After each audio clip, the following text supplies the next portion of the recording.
Okie dokie, let's get going. I'll tell you about myself. I've said had 30 years of teaching experience. I would also say that I've worked since 2013 in the very job of enabling remote learning, in finding a way to convert education into an online world and to connect people who are often at quite substantial distances. I have also, of course, worked as a teacher in schools and a classroom English teacher, head of English, lots of other things as well. Now at Cluey, we've delivered over 50,000, I think we're up to almost 55,000 lessons online, and we actually gave 7,000 in February of this year alone. And these are a combination of one-to-one and small groups of up to 4 students. Now, the reason we focus on this the small groups and all of that is because we believe it's the most valuable way to engage students online. And I think that is actually going to be the key to what you need to think about as you're converting your classroom in a way into this sort of digital environment.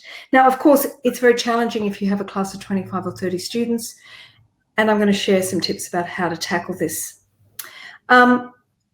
Okay, some of this will be familiar to you, and I don't wish to tell you how to suck eggs.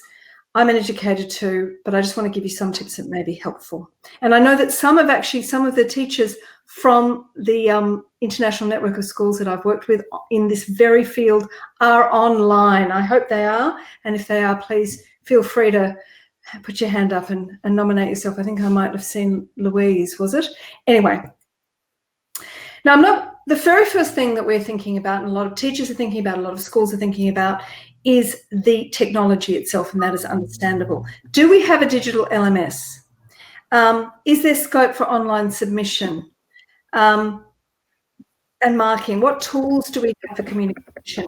Now, I'm not going to focus on the specifics of the technology and that is going to work best. Okay, I'm not going to get into that because it's going to be very dependent on your school system. At Cluey, we have our own platform that integrates audio and video, interactive whiteboard, and the curriculum.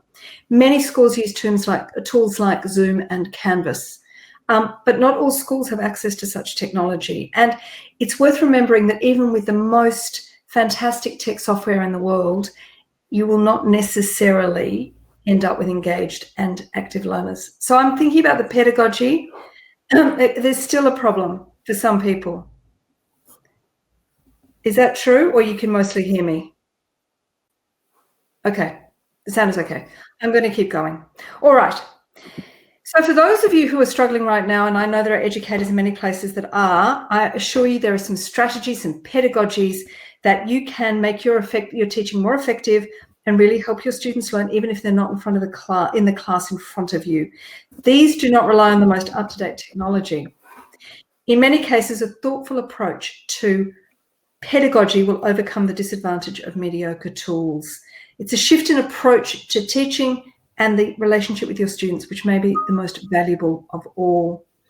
So today, I'm going to cover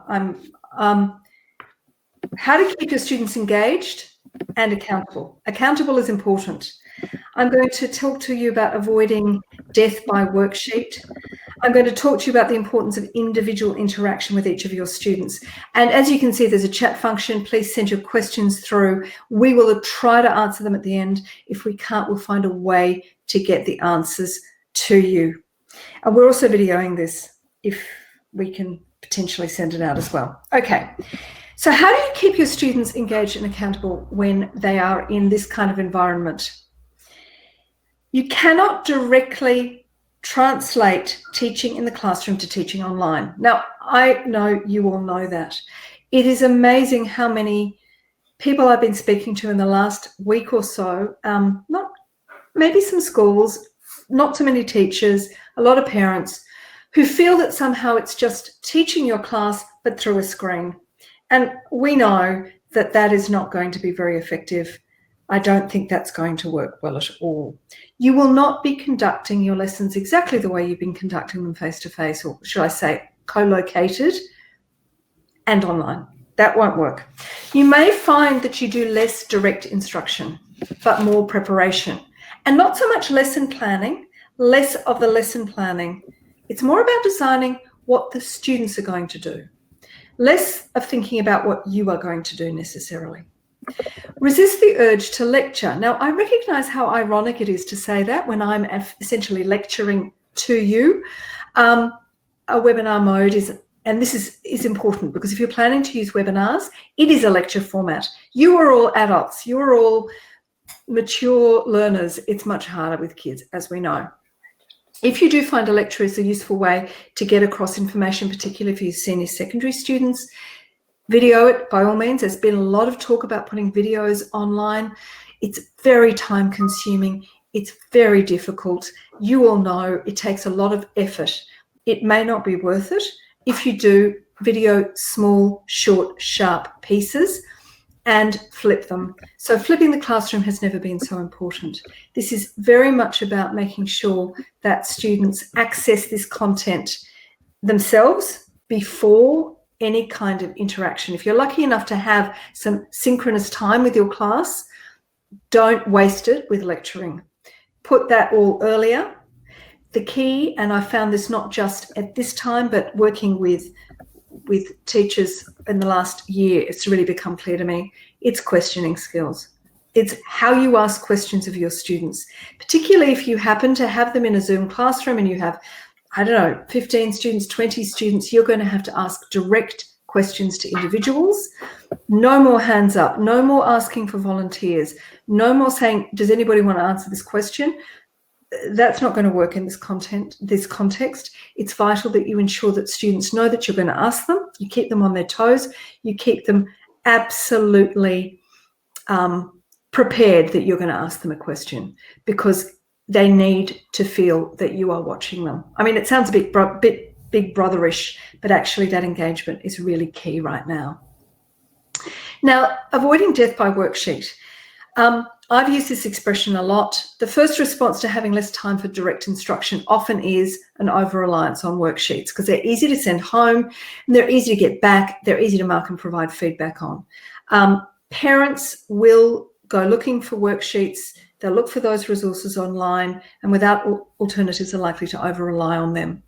And yet the engagement of students, we know, will be inversely proportional to the emphasis placed on worksheets and chapters of textbooks. So you can go that path, but they won't be engaged. You need to ask yourself these questions, and these are the two key questions. What do I need to teach? And what do my students need to, or what can they do? What do they need to do? What do I need to teach? What do my students need to do? You've got to ask yourself those questions to break things down, to take what you've done before and make it meaningful. You've got to ask, you've got to interrogate that material with that lens. We still need to maintain an emphasis on those fundamental numeracy and literacy skills. We do. That's going to be really key. Use your direct instruction time for those key skills.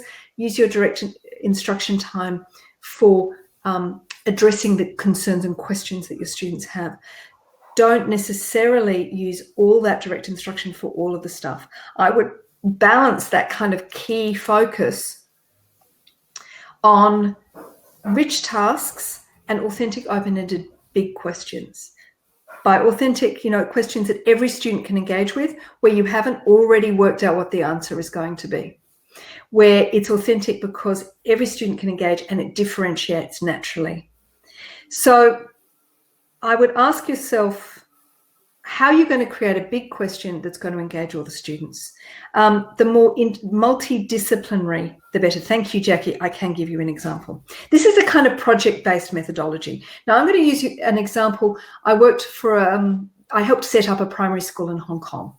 And as part of that process, I wrote a lot of assignments for years for primary school kids. This was a school, an international school, dual language. We had kids coming from everywhere.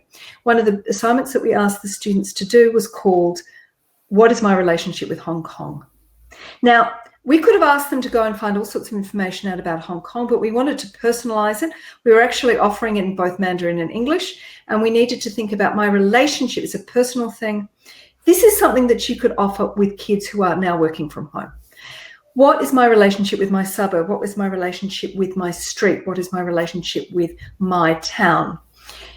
They can go online and look at census information. They can look at old maps. They can, while they can still walk around, but if they can still walk around, they can take photographs. They can ask their neighbour over the back fence, what is it about this town? How long have you lived here? There are lots of things you can do. It's got to be multidisciplinary. I really, really recommend that in this time, particularly as you're going online, you work as a team. Work with your colleagues.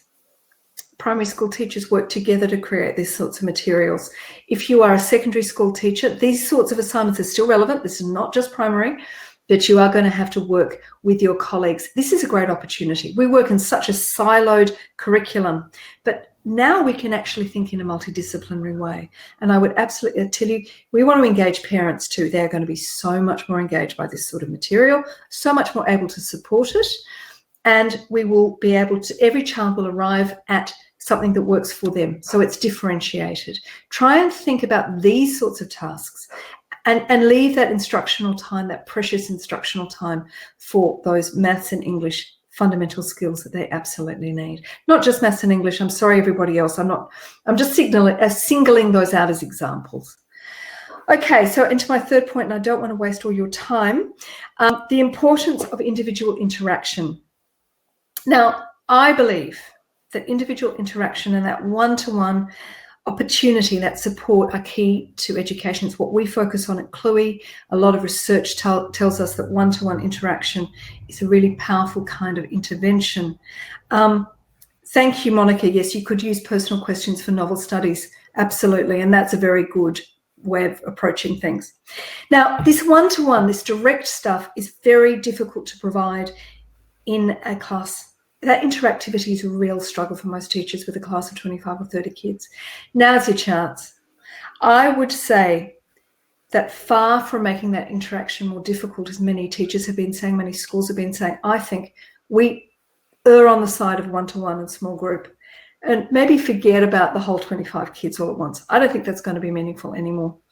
So I would suggest that you need to think about ways that you can make that one-to-one interaction with each of your students more possible. Now, obviously not every day.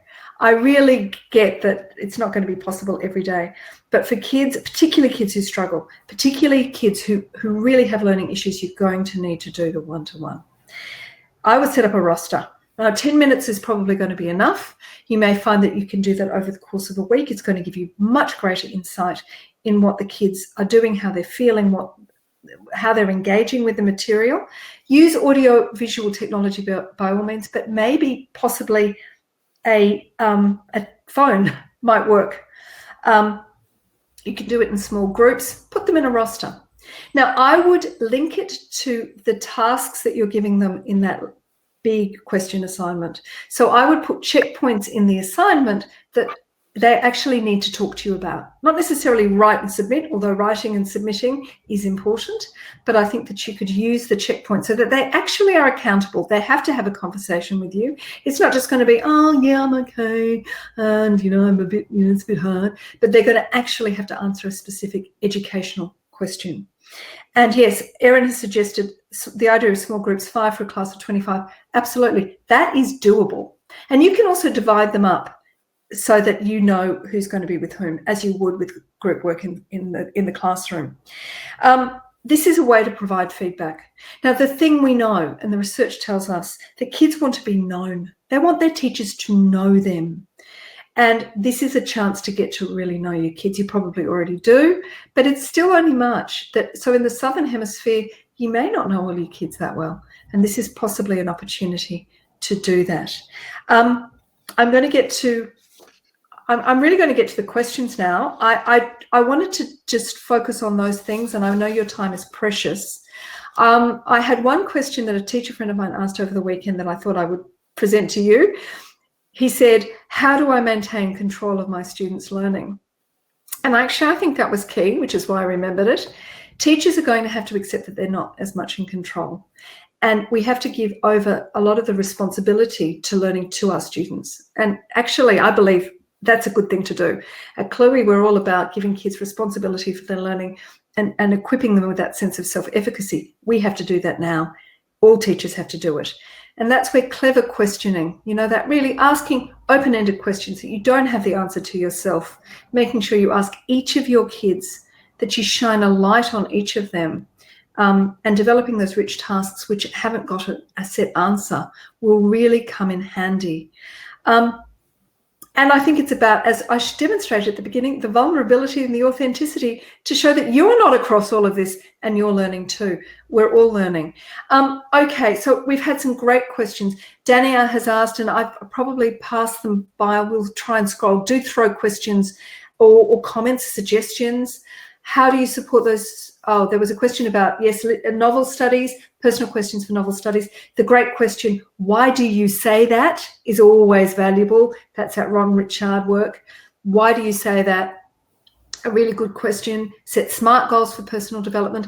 Absolutely. I would be setting SMART goals for every individual student, and of course goals in the assignments that you're going to set them, those big questions, goals, learning intentions, success criteria, all of that can work in. Monica has asked, my school is wanting to work class at home from the set timetable. So I think 10-minute chunking for smaller groups is going to work a hell of a lot better than trying to do a whole 25 people in an hour. And I always tell parents, because they really need this assistance, if you think of an hour as a series of 20-minute blocks when they're doing their homeschooling, and I think you can see it as 6 10-minute blocks, and you can probably start to think about how that works. It's exhausting, but I think it will be very rewarding. Jan teaches Japanese to 310 students at the primary level each week. Wow, Jan, that's a challenge. I think you're going to have to work on a 2-week cycle. I think you're probably going to have to provide them with a lot of flipped material, and there are good resources out there, but then check in with them and give them the chance to practice their pronunciation. Small groups might work if you can stream those groups for levels of proficiency. Karen, how do you teach new concepts? Do you film yourself modeling on the whiteboard? I think it's a good idea. You can do, but again, short, sharp things, and don't think you have to do it. There are lots of resources out there that you can use, but there's no substitute. So I always say this to parents: just consuming content isn't the point, is it? It's about using that content and applying it and embedding it in what you do. So you're going to have to make sure that the kids do something with it. So you might give them content that you yourself haven't created to explain the concept, but then it's about checking that they understand it. And that may be small groups, and it may be one-to-one. There are more questions. Okay, I have 2 students that cannot manage big questions at all. What task can I give them? Can you give them something that seems like a big question for them? I know that sounds a bit facetious. I also, it's like giving kids choice. Sometimes you have to give them the illusion of choice. You need to make them feel that they're tackling something big. It doesn't need to be terribly big, and you're going to need to scaffold it very, very precisely. I have 100 kindergarten, Charisse, I have 100 kindergarten students in an international school who I teach English to. How can I do this? Wow, kindergarten students. Okay, Charisse, I won't lie, that is a challenge. But I think it's going to be key is the one-to-one, and you're actually going to be engaging their parents. It's the parents and the kids which is going to be at the key to this, and making sure that you are working with the parents, because the parents they may not be native English speakers, but they need to be learning alongside their kids. And it may have a real bonus. We may be able to give them some really key literacy skills too. Look, I'm aware of the time. I've already gone way over time. I want one more question from Jackie. So with the small groups, would you have a key question that you tell them you would ask them and then ask that in a Zoom meeting? Yes, that's what I would do. And in terms of structure it online, I think you've got to put that you may ask the same question of every single one of the students, or maybe not, but then you need to get them to schedule in to use Zoom as a one-to-one. I don't know whether I've helped you that much, but I think that's a really good idea. If you have other questions, and I see there are quite a few new questions, I please send them through. We are happy to do more of these. I'm really happy to do as many of these as I can. I also need to say, and I guess I obviously would say, Cluey Learning, we're national in Australia, and if we can support you and support your kids, please let us know. But I'm also very happy to provide you with more webinars. I hope you have a lovely evening or a lovely day. I know there are people from Ireland and from England, and some of them I actually recognise, people I've worked with and continue to work with. It's lovely to meet you all. And please send through requests and questions, and I'll do my best to answer them. Have a lovely evening, everybody, and stay safe. Good luck. This is an exciting time to be a teacher. Bye-bye.